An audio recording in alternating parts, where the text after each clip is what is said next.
రాష్ట్రంలో రోడ్డు ప్రమాదాలు ఆందోళన కలిగిస్తున్నాయి. రాష్ట్రంలో సగటున రోజుకు 20 మంది రోడ్డు ప్రమాదాల్లో మృతి చెందుతున్నారు.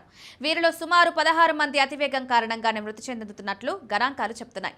80% పైగా రోడ్డు ప్రమాద మరణాలకు కారణం ఇదేనని స్పష్టమవుతోంది. తెలంగాణలో 2024లో రోజుకు సగటున 71 రోడ్డు ప్రమాదాలు జరిగాయి. రాచకొండ కమిషనరేట్ పరిధిలో 2025 మొదటి 6 నెలల్లో 1822 ప్రమాదాలు జరిగాయి. 363 మంది మరణించారు. 1657 మంది గాయపడ్డారు. ఇక హెల్మెట్ లేకుండా వాహనం నడిపే సమయంలో పొరపాటున ప్రమాదం జరిగితే ప్రాణాలు కోల్పోవచ్చు. ఈ క్రమంలోనే ట్రాఫిక్ నిబంధనల ప్రకారం ద్విచక్ర వాహనం నడిపేవారు ఎవరైనా ఖచ్చితంగా హెల్మెట్ ధరించాల్సిందేనని కేంద్ర రాష్ట్ర ప్రభుత్వాలు స్పష్టం చేస్తున్నాయి.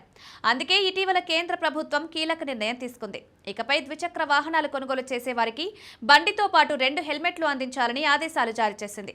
బైక్ నడిపే వ్యక్తితో పాటు వెనక కూర్చున్న వ్యక్తి కూడా హెల్మెట్ పెట్టుకునేలా ప్రోత్సహించేందుకు కేంద్ర ప్రభుత్వం ఈ నిర్ణయం తీసుకుంది. అయితే ఇటీవల హైదరాబాద్ నగరంతో పాటు తెలంగాణ రాష్ట్ర వ్యాప్తంగా అధికంగా రోడ్డు ప్రమాదాలు జరుగుతున్నాయి. ఈ క్రమంలో వాహనదారులు హెల్మెట్ ధరించడం వల్ల వచ్చే ప్రయోజనాల గురించి ట్రాఫిక్ పోలీసులు నిరంతరం అవగాహన కల్పిస్తున్నారు.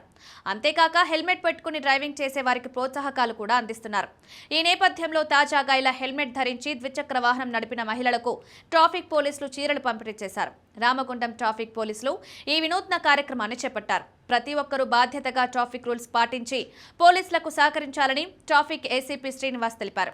హెల్మెట్ ధరించడం వల్ల అకస్మాత్తుగా ప్రమాదం సంభవించినా తలకు ఎలాంటి గాయం కాకుండా ప్రాణాలు నిలుపుకోవచ్చన్నారు. ఇక మధ్యప్రదేశ్లోని ఇండోర్ జిల్లాలో ఇటీవల నో హెల్మెట్ నో పెట్రోల్ రూల్ను అమలు చేస్తున్న విషయం తెలిసిందే. ఆగస్టు 1 నుంచి ఈ నిబంధన జిల్లాల్లో అమలవుతోంది.